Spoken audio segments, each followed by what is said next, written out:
अच्छा, शेयर हो जाए स्क्रीन में बताइएगा। ये भी काम कर ले।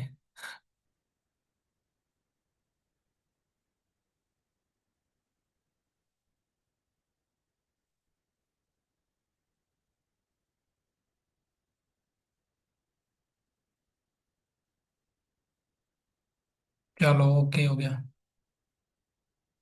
अच्छा, ये मैंने आपको बताया डीएनए में ऐसे होता है। ठीक है, कभी कभी वो क्वेश्चन डीएनए का ही पूछता है कि डीएनए में क्या होता है। सही है कि adenine always pairs with thiamine and cytosine always pairs with guanine. ठीक हो गया। आरएनए में क्या होता है कि जो थायामीन है, थायामीन हमने कहाँ पढ़ा कि साइटोसाइन एंड थायामीन होते हैं पिरीमाइडीन में, यहाँ पे हमने पढ़ा ना। तो आरएनए में क्या होता है, आरएनए में थायामीन की जगह होता है यूरासिल। ये याद रखिएगा, थायामीन की जगह क्या होता है, यूरासिल। ये स्पेल इसकी फुल लिख रहा हूं, यूरासिल। ठीक होगी, ये आरएनए में होता है। ये किसको रिप्लेस करता है, थायामीन को। एक एमसीक्यूज ये आता है कि यूरासिल सेपरेट करता है किसको, थायामीन को। दूसरा क्वेश्चन क्या आता है कि in RNA adenine always pairs with. ठीक हो गया। इन आरएनए, ये याद रखिएगा, ये था डीएनए में। डीएनए में एडिनाइन पेयर कर रहा था थायामीन के साथ। अगर पूछे ना आरएनए में, तो आरएनए में आपने याद रखना है, आरएनए में एडिनाइन पेयर करेगा फिर किसके साथ, यूरासिल के साथ, क्योंकि थायामीन तो है ही नहीं आरएनए में। तो थायामीन की जगह क्या होता है, यूरासिल होता है। तो आरएनए में फिर एडिनाइन पेयर करता है यूरासिल के साथ। ये एमसीक्यूज आपने जहन में बिठाने हैं, ये क्वेश्चन आते हैं, इसलिए समझा रहा हूँ। अच्छे तरीके से समझाए ताकि आपको याद हो जाए। प्योरीन एंड प्रीमाइडीन अगर भूल जाते हैं तो कोई मसला नहीं है, ये आपने इनके पेयर्स याद रखने हैं कि एडिनाइन पेयर्स करता है थायामीन के साथ डीएनए में, और साइटोसाइन पेयर करता है ग्वानाइन के साथ डीएनए में। अगर आरएनए की बात की जाएगी तो ये सिर्फ एक चेंजिंग आती है, थायामीन की जगह यूरासिल होता है आरएनए में, जो क्या कहते हैं, पेयर करता है एडिनाइन के साथ। अगर क्वेश्चन वो खुद देगा, अगर डीएनए का पूछेगा तो फिर आपको सिंपल भी वो दे सकता है कि 89 पेयर्स विद, क्योंकि यूरासिल ऑप्शन में नहीं होगा, थायामीन साइटोसाइन गुआना ही नहीं होगा। अगर वो स्पेसिफिकली आरएनए का पूछ रहा है तो वो खुद बताएगा कि इन आरएनए 89 पेयर्स विद, तो फिर आपने समझना है अभी यूरासिल की बात होने जा रही है। यूरासिल। दूसरा क्वेश्चन कि यूरासिल रिप्लेस किसको करता है आरएनए में, वो करता है थायामीन को। ये चीज आपने जहन में बिठानी है। तो फिर अभी ये ट्रांजिशन और ट्रांसवर्शन की डेफिनेशन इम्पॉर्टेंट नहीं है, ये मैंने इसलिए यहाँ पे बताया ताकि मैं ये चीज़ें क्लियर कर पाऊँ। बाकी ये डेफिनेशन पेपर में नहीं आती है, जो लिखा हुआ है ट्रांजिशन या ट्रांसवर्जन, पढ़ लेते हैं फिर क्लास को, इसको विटनरी को खत्म कर दें। ट्रांजिशन किसे कहा जाता है, रिप्लेसमेंट ऑफ प्योरीन बाय प्योरीन और रिप्लेसमेंट ऑफ प्रीमाइडीन वर्सेस प्रीमाइडीन। मतलब प्योरीन चेंज होंगे प्योरीन में, प्रीमाइडीन चेंज होंगे प्रीमाइडीन में, तो उसे ट्रांजिशन कहा जाता है। ठीक हो गया। प्योरीन कौन से थे हम पढ़ चुके हैं, एडिनाइन एंड ग्वानाइन, ये आपस में रिप्लेस हों तो ट्रांजिशन कहा जाता है। प्रीमाइडीन हमने पढ़े कौन से हैं, cytosine and thiamine and RNA में यूरासिल, तो ये आपस में रिप्लेस हों तो उसे प्रीमाइड ट्रांजिशन कहा जाएगा। ट्रांसवर्जन में क्या होता है कि रिप्लेसमेंट ऑफ प्योरीन बाय प्रीमाइडीन, प्योरीन खुद पे जो है ना रिप्लेस होता है प्रीमाइडीन से। और यही एग्जांपल है कि एडिनाइन जो है आपका किस में आता है, एडिनाइन आता है प्योरीन में, और थायामीन आपका आता है प्रीमाइडीन में। तो ये आपस में रिप्लेस हो रहे हैं, तो इसको क्या होगा, या पेयर हो रहे हैं, तो ट्रांसवर्जन का ये एग्जांपल है कि जब प्योरीन रिप्लेस हो प्रीमाइडीन से और प्रीमाइडीन रिप्लेस हो प्योरीन में, उल्टा हो जाए, तो उसे ट्रांसवर्जन कहा जाता है। ठीक हो गया। ट्रांसवर्जन किसे कहा जाता है, जब प्योरीन रिप्लेस हो प्रीमाइडीन में और प्रीमाइडीन रिप्लेस हो प्योरीन में। जब प्योरीन प्योरीन के साथ रिप्लेस हो और प्रीमाइडीन प्रीमाइडीन के साथ ही रिप्लेस हो, तो उसे ट्रांजिशन कहा जाता है। ठीक हो गया, ट्रांजिशन चेंज को कहा जाता है वैसे। ठीक हो गया, यहाँ तक आपने जो है ना चीजें समझनी है। कल इंशाल्लाह हम ये कुछ साइंटिस्ट के जो कंट्रीब्यूशन है उनको पढ़ेंगे, फिर हमारा ये चैप्टर यहाँ तक ही जाएगा और यहाँ से बाहर क्वेश्चन नहीं आता। ठीक हो गया। ये आपने याद रखना है, ये क्वेश्चन 2 बार आ चुका है। Adenine always pairs with what. ठीक हो गया। तो ये क्वेश्चन आपने याद रखना है। एडिनाइन का भी हमने पढ़ लिया, साइटोसाइन का भी पढ़ लिया, वो किसके साथ करता है, और आरएनए में भी हमने पढ़ लिया कि एडिनाइन आरएनए में किसके साथ पेयर करता है। ठीक हो गया। ये चीजें क्लियर हो गई इन जो है ना नाइट्रोजीनियस बेसिस से।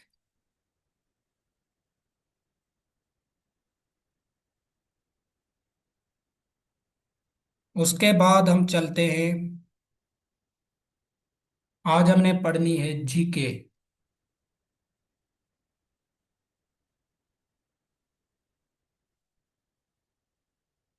ये भी स्लाइड ओपन हो गई पीडीएफ जनरल नॉलेज का।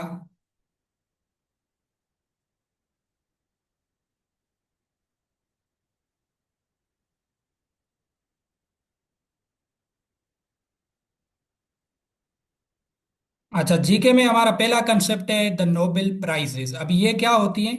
ये एक मतलब आला दर्जे का इनाम के तौर पे दी जाती है, एजाज के तौर पे दी जाती है, जो अच्छा काम करता है दुनिया में। कोई भी बंदा दुनिया में अच्छा काम करता है तो उससे नोबेल प्राइज दी जाती है। ठीक हो गया। इससे क्वेश्चन आते हैं जीके में, करंट अफेयर्स में, सब में आते हैं। हर साल दी जाती है ये नोबेल प्राइज। इसको अभी हम समझते हैं कि इसको कब इस्टेब्लिश किया गया। ये था अल्फ्रेड नोबेल। पहला क्वेश्चन क्या आता है कि नोबेल प्राइज जो है ना, किसने बनाई थी, या क्या जो है ना, कौन किसने इस्टेब्लिश की थी? तो अल्फ्रेड नोबेल आपने याद रखना है। ये केमिकल इंजीनियर था। ठीक हो गया। ये स्वीडन का था, स्वीडिश जो था ना। इसके पास अल्लाह ताला ने इसको इतनी मिल्कियत दी थी, इतनी दी थी कि इसने कहा था कि भाई अभी जब इसका टाइम आ गया था मरने का, बीमार था, तो इसने कहा कि जितनी मेरी मिल्कियत है वो आपने उन लोगों को देनी है मेरे मरने के बाद, जो है ना, जो दुनिया में अच्छा काम करते हों। ठीक हो गया। क्या? जो उन लोगों को देनी है जो अच्छा काम करते हो। तो उनको जो है ना फिर नोबेल प्राइज दी जाती है। तो ये फादर ऑफ नोबेल प्राइज भी है, अल्फ्रेड नोबेल। ठीक हो गया। ये केमिकल वैसे इंजीनियर था। तो फर्स्ट टाइम, ये एमसीक्यूज काफी दफा एसपीएससी में आया है कि फर्स्ट टाइम नोबेल प्राइज कब दी गई। तो वो दी गई थी 1901 में, 1901 में पहली नोबेल प्राइज दी गई थी। ये 6 फील्ड में दी जाती है, वो भी हम पढ़ते हैं।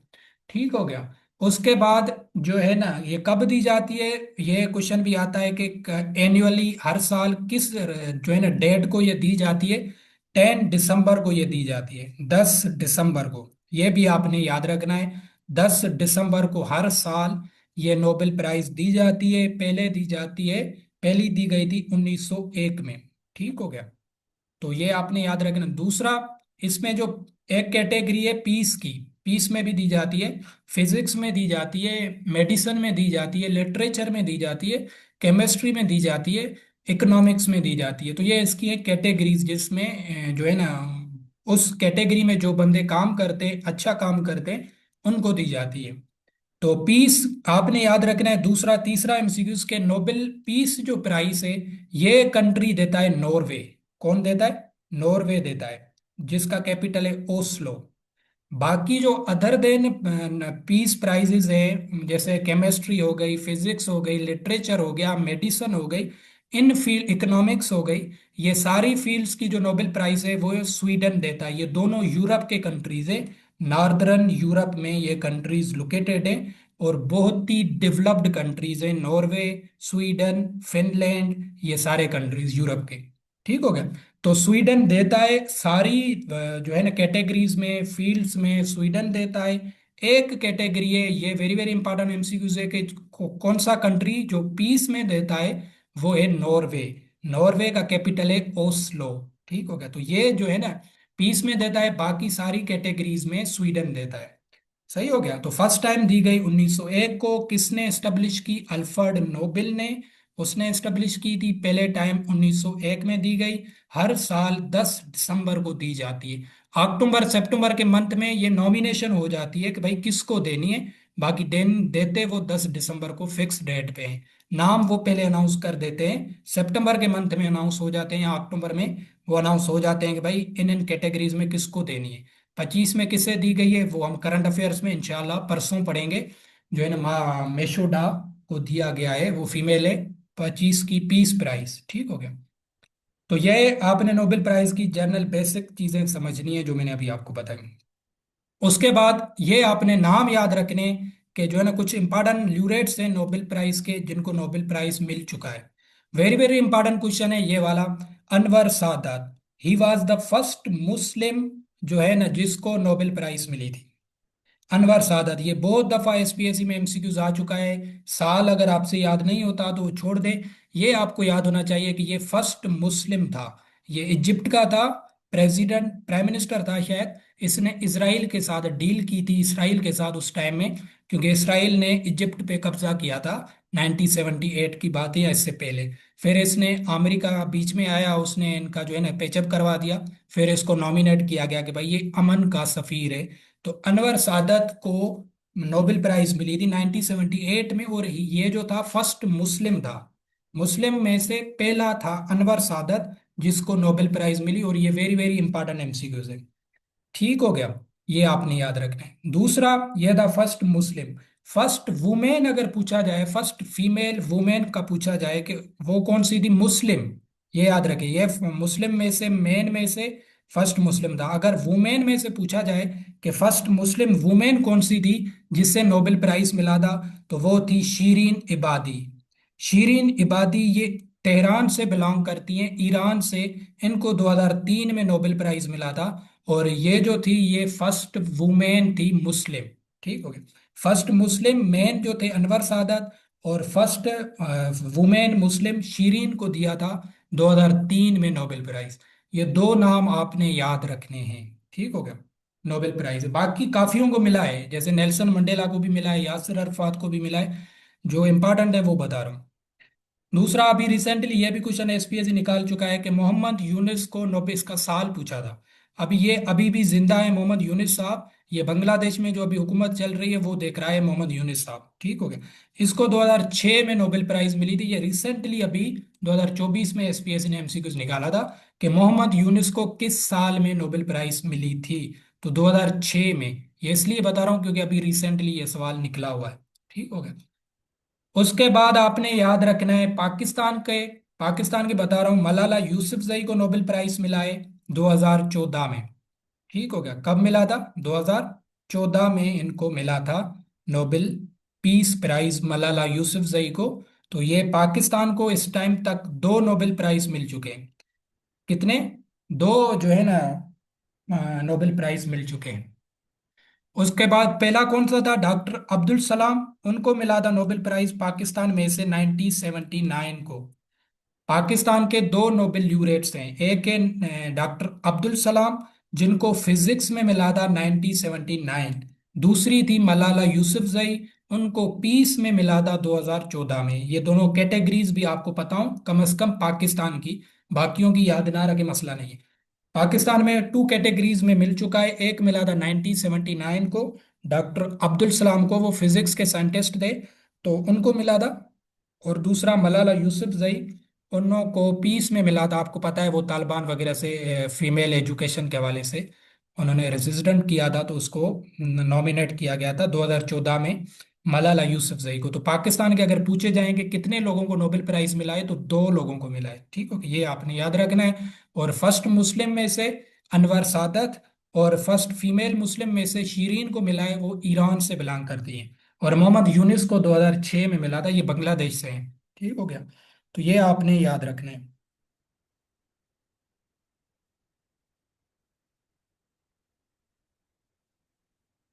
ये नोबेल प्राइज आज मैंने आपको समझाया, ये चीज़ें आपने रिवाइज करनी है ताकि नोबेल प्राइज की चीज़ें जो भी हैं आपको पता होनी चाहिए। ये हैं कुछ जीके के वन लीनियर, हम पढ़ेंगे, डिटेल में पढ़ेंगे, समझाएंगे जो चीज़ आपको नहीं आएगी। जो आपको चीज़ें, ये डायरेक्ट एमसीक्यूज हैं जनरल नॉलेज के। सोलर सिस्टम में आपने प्लैनेट्स छोटी क्लासों में पढ़े होंगे, मर्क्यूरी, वीनस, अर्थ, ये वो नाम याद रखने की जरूरत नहीं है। जो उनकी इंपॉर्टेंस पॉइंट्स हैं वो हम पढ़ेंगे जहाँ से एमसीक्यूज आते हैं। ये एमसीक्यूज बहुत दफ़ा एसपीएससी निकाल चुका है कि किस प्लेनेट पे सबसे ज्यादा मैक्सिमम नंबर ऑफ मून्स हैं। जैसे अर्थ हमारा एक प्लेनेट है, तो उस पे आपको एक ही चांद नजर आता है, हमारे पास एक मून है। तो कौन सा वो प्लेनेट है जिसपे मैक्सिमम नंबर ऑफ मून्स हैं? तो वो है सेटर्न। सेटर्न जो प्लेनेट है, इस पे मोर देन 200 मून्स हैं। तो पूरे प्लेनेट्स जितने भी हैं, इनमें से सबसे ज्यादा सेटर्न पे मून्स पाए जाते हैं। ठीक हो गया। ये एमसीक्यूज है एक तरीके का, काफी एग्जाम्स में आ चुका है, तो ये आपने याद रखना है। उसके बाद अभी क्वेश्चन बताया, the first Muslim Nobel laureate was Anwar Sadat. ये इजिप्ट से बिलोंग करते हैं, 1978 में इनको मिला था नोबेल प्राइज। यह सिंध की जीके क्वेश्चन आपको पता है, सिंध की जीके से भी आते हैं। और मंचर लेक ये पूछा जाता है कि कौन सी डिस्ट्रिक्ट में है? ये सिंध में है। जामशोरो डिस्ट्रिक्ट में मौजूद है। एक दूसरा एमसीक्यू यहां से बताता हूं। The largest fresh water lake, the largest fresh water lake Manchar lake को कहा जाता है। ठीक हो गया, फ्रेश वाटर लेक, ये वर्ड भी आपने जहन में बिठाना है। अगर पूछा जाए कि the largest fresh water lake of पाक, ये पूरे पाकिस्तान की फ्रेश वाटर लेक है मंचर लेक। ठीक हो गया, सिंध की नहीं है, पूरे पाकिस्तान की। पाकिस्तान का वर्ड दिया जाए तब भी मंचर लेक होगी, सिंध का वर्ड दिया जाए तब भी मंचर लेक होगी। और ये कहाँ पे है? जामशोरो डिस्ट्रिक्ट, ये दादू में, आपने कंफ्यूज नहीं होना है। कभी कभी काफी बुक्स में दादू भी लिखा हुआ है, जामशोरो डिस्ट्रिक्ट आपने जहन में बिठानी है। Manchar lake the largest fresh water lake है पाकिस्तान की। सही होगा, ये एक एमसीक्यूज हो गया। दूसरा एमसीक्यूज क्या है? The highest mountain ranges in the world. ठीक हो गया, हाईएस्ट माउंटेन या यंगेस्ट माउंटेन कहा जाता है हिमालयास को। ठीक है, ये पाकिस्तान में भी मौजूद है, एशिया में, नेपाल में, यहाँ पे है। ठीक हो गया, तो ये यंगेस्ट माउंटेन है हिमालयास, ये रेंजेस है माउंटेन की इस तरीके से। इनको कहा जाता है हिमालयास को। अगर लॉन्गेस्ट का वर्ड आ जाए, ये आपने कंफ्यूज नहीं होना है, लॉन्गेस्ट अगर पूछी जाए तो वो है एंडिस माउंटेन। एंडिस माउंटेन को लॉन्गेस्ट माउंटेन रेंजेस कहा जाता है, और ये हैं साउथ अमेरिका में। कहाँ पे? साउथ अमेरिका में, जहाँ पे अर्जेंटीना, ब्राजील जो है ना, चिली वगैरह आते हैं कंट्रीज, तो वहां पे ये मौजूद है एंडिस माउंटेन। क्वेश्चन समझना है, अगर लॉन्गेस्ट पूछता है तो एंडिस माउंटेन होंगे आपके। ठीक हो गया, अगर हाईएस्ट पूछता है तो हिमालयास होंगे। ये अभी हिमालयास में कौन कौन से हम नीचे भी पढ़ते हैं। दूसरा मोस्ट इंपॉर्टेंट एमसीक्यूज वो है दरियाओं से रिलेटेड, रिवर से रिलेटेड। द लॉन्गेस्ट रिवर, ये याद रखना है, द लॉन्गेस्ट रिवर, दुनिया में सबसे बड़ा जो रिवर है लॉन्ग, वो है नील रिवर। ठीक हो गया, कौन सा है? नील रिवर। ये तंजानिया, यहाँ से इथोपिया वाली साइड, अफ्रीका, इजिप्ट, यहाँ से आता है नील रिवर, जिसका कुरान में भी जिक्र है। इसके दो पार्ट्स होते हैं, एक ब्लू एंड वाइट, दो साइड से पानी आते हैं बट मिक्स नहीं होते। नील रिवर। ठीक हो गया, तो ये दुनिया का लॉन्गेस्ट रिवर, लॉन्ग का वर्ड याद रखना है, लॉन्गेस्ट रिवर पूछा जाए तो नील रिवर होगा। सही हो गया। अगर पूछा जाए लार्जेस्ट रिवर, फिर नील नहीं होगा, फिर होगा अमेजोन रिवर। कौन सा होगा? अमेजोन रिवर, ये भी साउथ अमेरिका में है। तो अमेजोन तब होगा जब लार्जेस्ट का पूछा जाएगा, अगर लॉन्गेस्ट का पूछा जाएगा तो आपका होगा नील रिवर। ये आपने नाम याद रखने हैं। ठीक हो गया, ये आपको तीसरा चौथा एमसीक्यूज बताया। फिर आपने याद रखना है the smallest country in the world. ठीक हो गया, वो है वेटिकन सिटी। इसके नाम पे नहीं जाना है कि भाई ये तो वेटिकन सिटी है, ये कंट्री पूछ रहा है, ये कंट्री है वेटिकन। ठीक है, यहाँ पे पोप्स जो क्रिश्चियंस के होते हैं, फादर्स, वो उनका जो है ना, ये मरकज है वेटिकन। ये इटली में एक छोटा सा शहर है बट ये कंट्री है छोटा सा शहर बट कंट्री है वेटिकन सिटी। तो ये अगर क्वेश्चन, ये अभी भी मैंने संडे वाले दिन, इससे पहले संडे जो था, हमने पास्ट पेपर्स की क्लास रखी थी, तो उसमें मैंने आपको दिखाया कि ये क्वेश्चन जो वेटनरी के साथ पेपर हुए थे अकाउंटेंट के, उसमें आया था जीके में, कि which one of the following is smallest country in the world, तो वेटिकन सिटी मैंने वहां पे कराया भी था। तो वेटिकन सिटी अभी रिसेंटली, समझो आपने 25 में एसपीएससी ने ये क्वेश्चन निकाला है। तो वेटिकन सिटी है smallest country in the world, दुनिया में छोटा कंट्री है, बिल्कुल ही छोटा है ये। ठीक हो गया, तो यहाँ से अभी क्या चीजें याद रखते हैं, वो चीजें आपने जहन में बिठानी है। दो तीन चार पॉइंट एक्स्ट्रा बता रहा हूँ। अगर पूछा जाए कि लार्जेस्ट या जो है ना कंट्री कौन सा है, या बिगेस्ट कंट्री कौन सा है, तो आपने याद रखना है वो है रशिया। ठीक हो गया, एरिया के हवाले से, एरिया के हवाले से सबसे बड़ा कंट्री कौन सा है, वो है रशिया। ठीक हो गया। अगर पॉपुलेशन के हवाले से पूरी दुनिया में पूछा जाए सबसे बड़ा कंट्री कौन सा है, पॉपुलेशन, आदमशुमारी को लेके, तो वो है आपका इंडिया। चाइना जिसके जहन में है वो गलत है। ठीक हो गया, 2023 से पहले चाइना था।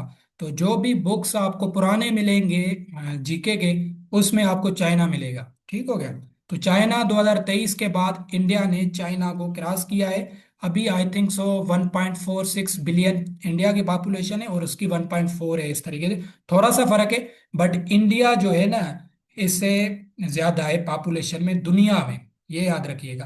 पूरी दुनिया में अगर पूछा जाए पॉपुलेशन के हवाले से सबसे बड़ा कंट्री कौन सा है, तो इंडिया होगा, सेकंड पे चाइना आता है। और पाकिस्तान की अगर पॉपुलेशन के हिसाब से पूछा जाए कौन से नंबर पे, तो पाकिस्तान भी अल्हम्दुलिल्लाह फिफ्थ नंबर पे पूरी दुनिया में पॉपुलेशन के हवाले से। ठीक हो गया। पाकिस्तान पॉपुलेशन के हवाले से फिफ्थ नंबर पे। और सबसे बड़ा कंट्री एरिया के हिसाब से है रशिया, और पॉपुलेशन के हिसाब से है इंडोनेशिया। दूसरा एमसीक्यू क्या बता रहा हूँ, मुस्लिम दुनिया में, ये भी याद रखिएगा। कभी कभी क्वेश्चन आता है कि मुस्लिम कंट्रीज में से सबसे बड़ा पॉपुलेशन के हवाले से कौन सा कंट्री है मुस्लिम्स में, तो वो आपका होगा इंडोनेशिया। कौन सा होगा? इंडोनेशिया मुस्लिम कंट्री है। और ये मुस्लिम्स में जितने भी मुस्लिम कंट्रीज हैं उनसे पॉपुलेशन में ज्यादा है। ठीक हो गया। कितने मुस्लिम कंट्रीज हैं ओवरऑल? 57। 57 कंट्रीज हैं मुस्लिम ओवरऑल दुनिया में। सही हो गया। तो उनमें से इंडोनेशिया सबसे पॉपुलेशन में बड़ा है। अगर पूछा जाए मुस्लिम कंट्रीज एरिया के हवाले से सबसे बड़ा कौन सा है, एरिया और मुस्लिम, ये याद रखिएगा। एरिया के हवाले से मुस्लिम में कौन सा है, तो वो है काजाकिस्तान। काजाकिस्तान। ये सेंट्रल एशियन कंट्रीज है जहाँ पे काजाकिस्तान, किर्गिस्तान, तुर्कमेनिस्तान ये कंट्रीज आते हैं। तो काजाकिस्तान मुस्लिम दुनिया में एरिया के हवाले से सबसे बड़ा है। और मुस्लिम दुनिया में पॉपुलेशन के हवाले से सबसे बड़ा इंडोनेशिया है, सेकंड पे पाकिस्तान है मुस्लिम में। और पूरी दुनिया में एरिया के हवाले से बड़ा कंट्री है रशिया। और पूरी दुनिया में पॉपुलेशन के हवाले से सबसे बड़ा कंट्री है वो है इंडिया। ठीक हो गया। ये सारे क्वेश्चन समझ आ गए? क्लियर हो गया? एक से आपको मैंने चार पांच बताए ताकि आपको क्लियर होने चाहिए।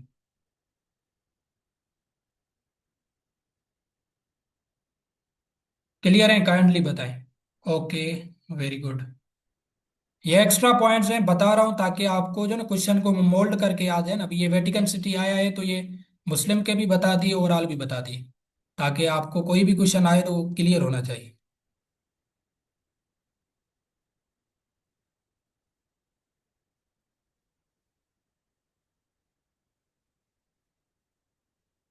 दूसरा क्वेश्चन कौन सा पढ़ते हैं?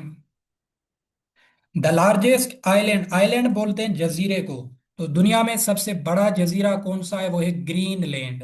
ग्रीनलैंड जो है ना, ये क्वेश्चन पूछते हैं। Greenland is geographically part of north America and controlled by UK. यहाँ जो है ना यूरोप, डेनमार्क का जो है ना टेरिटरीज में आता है ग्रीनलैंड। बट अभी डोनाल्ड ट्रंप साहब जब इलेक्शन जीते थे 2024 में, उसने कहा था मैं ग्रीनलैंड को अपना बना लूंगा। तो ये बड़ा जजीरा है, यहाँ पे बहुत ज्यादा मिनरल्स मिलते हैं जिससे बहुत ज्यादा काम किए जा सकते हैं। तो ग्रीनलैंड, ये आपने एमसीक्यूज याद रखना है। अगर जजीरा पूछा जाए the largest island in the world, तो वो है ग्रीनलैंड। ठीक हो, ग्रीनलैंड। ठीक हो गया। ये आपने याद रखना है। वेरी वेरी इंपॉर्टेंट क्वेश्चन है ये वाला। The largest river of Asia, ये क्वेश्चन लिखा नहीं है बट यहाँ पे बता रहा हूँ, आगे आपको मिल जाएगा। यंगजी रिवर है, ये है चाइना में। ये लिखा भी हुआ है the largest river of Asia. वो पूरी दुनिया का हमने पढ़ा था, पूरी दुनिया में लॉन्गेस्ट है नील रिवर, और लार्जेस्ट है अमेजोन रिवर। ठीक हो गया। अगर एशिया का पूछा जाए, एशिया में कंट्रीज हैं 48। एशिया में, एशिया जो है बड़े आजम एशियन, उसमें 48 ओवरऑल कंट्रीज है।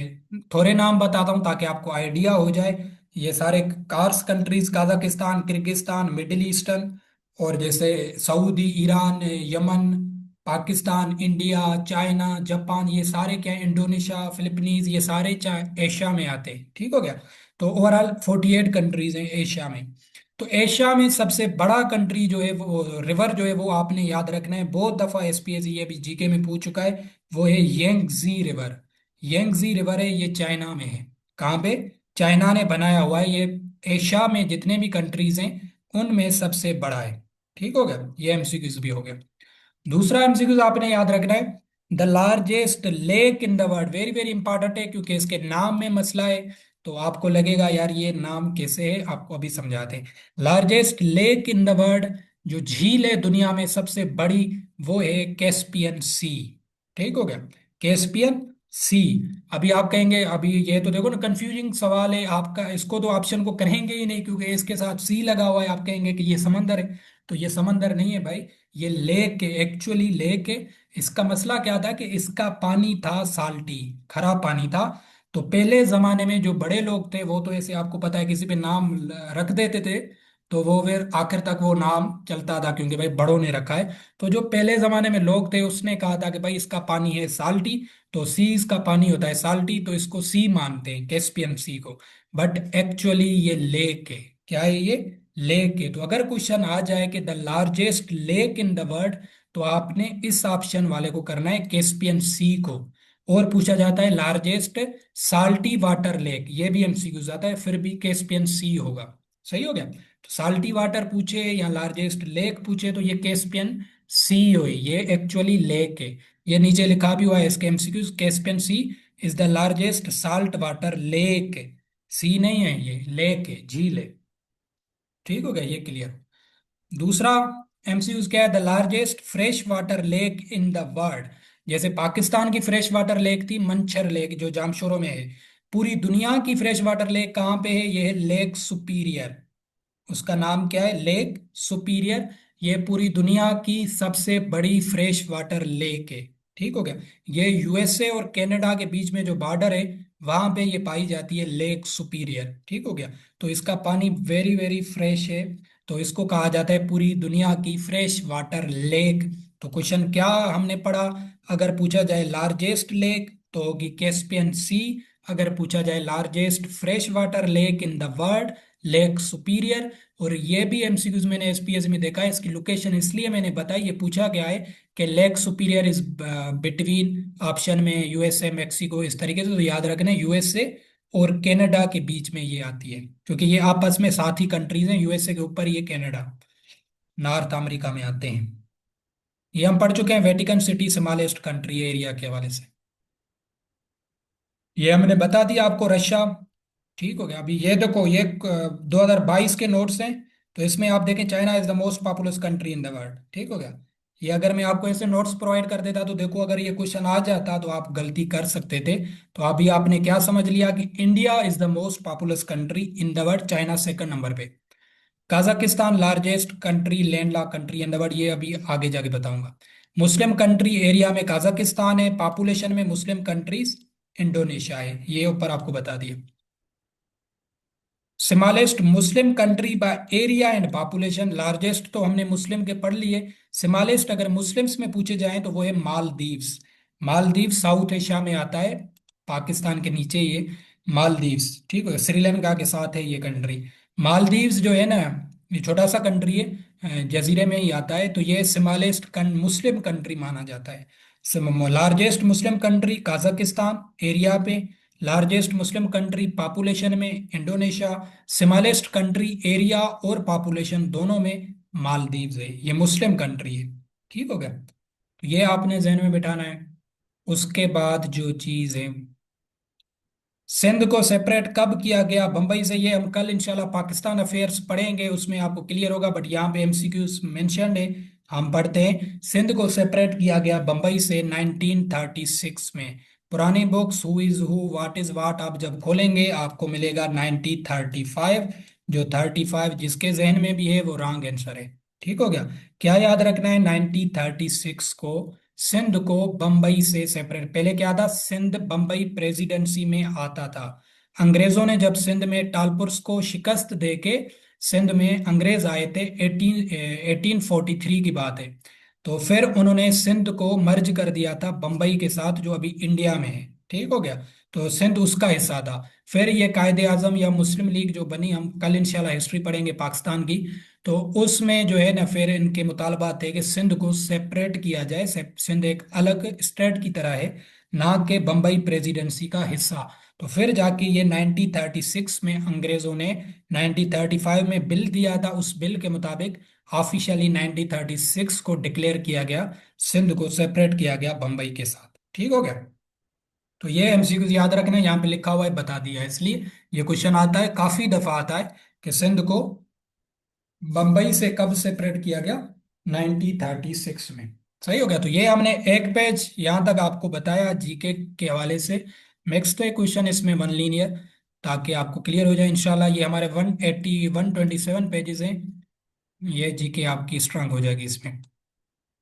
7 मिनट बचते हैं, थोड़े एवरीडे साइंस आज हमारा हिस्सा था, 3 4 एमसीक्यूज इसके कर लेते हैं, क्योंकि एवरीडे साइंस भी हमारे सिलेबस में मेंशन्ड है। ठीक है, ये जनरल साइंस होती है ओवरऑल, उससे जो है ना। The most abundant gas, very very important MCQs हैं ये दोनों। ठीक हो गया। एटमॉस्फेयर में अगर सबसे ज्यादा गैस पूछी जाए तो वो है नाइट्रोजन। ठीक हो गया, ये एमसीक्यूज है, डायरेक्ट एमसीक्यूज है कि एटमॉस्फेयर में सबसे ज्यादा गैस कौन सी होती है, तो वो होती है नाइट्रोजन। ठीक हो गया। अगर यूनिवर्स, जो पूरा यूनिवर्स है जिसमें सारे ये गैलेक्सीज प्लेनेट आ जाते हैं, ये यूनिवर्स है, इसमें सबसे ज्यादा जो गैस होती है वो है हाइड्रोजन। कौन सी होती है? हाइड्रोजन। ये दोनों वेरी वेरी इंपॉर्टेंट एमसीक्यूज है जो आपने याद रखने हैं। एटमॉस्फेयर में नाइट्रोजन, एंड यूनिवर्स में पूछे तो यूनिवर्स में हाइड्रोजन। ठीक हो गया, ये आपने ध्यान में रखना। उसके बाद आपने क्या चीज याद रखनी है, ये हम पढ़ चुके थे, फर्स्ट मुस्लिम, देखो ये एमसीक्यूज हैं सारे, नोबेल प्राइज अनवर सादत को मिला था। ठीक है, डॉक्टर अब्दुल सलाम पाकिस्तानी है, इनको 1979 में मिला, मैंने आपको बता दिया था।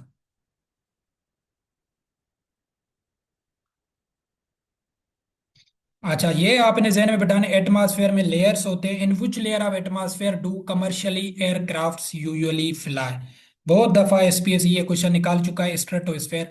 5 मिनट बचे हैं, इन लेयर्स पे बात करते हैं, क्लास को यहाँ पे एंड करेंगे। सबसे पहले है ट्रोपोस्फेयर। ये लेयर है, ये एटमॉस्फेयर है, इसमें एक ट्रोपोस्फेयर होता है, फिर स्ट्रेटोस्फेयर होता है, फिर मीजोस्फेयर होता है, फिर थर्मो, इस तरीके से ये लेयर होते हैं ऊपर। जैसे आप ऊपर चले चलते जाएंगे, ये आप ये इनकी लेयर्स की डिवीजन की गई है। ठीक हो गया। तो पहला जो लेयर है आपने याद रखना है वो है ट्रोपोस्फेयर, ये वाला, हमारे एटमॉस्फेयर में जहाँ पे अभी हम रह रहे हैं, ट्रोपोस्फेयर। ये क्या है?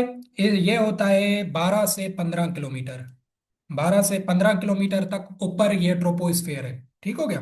तो इसमें आपने क्या याद रखना है कि जितनी हमारी क्लाइमेट है, यहाँ पे मौसम चेंज हो रहा है, विंड्स आ रही हैं, बारिश आ रहा है, ये सारी इस लेयर में आती हैं। विंड्स का वर्ड आ जाए, रेन का वर्ड करके पूछे, कुछ भी चीज पूछे हमारे एटमॉस्फेयर में जो चीज हो रही है, हम महसूस कर रहे हैं, ये है ट्रोपोस्फेयर में। ठीक हो गया। इसके ऊपर ही लेयर होता है स्ट्रेटोस्फेयर, ये वाला स्ट्रेटोस्फेयर।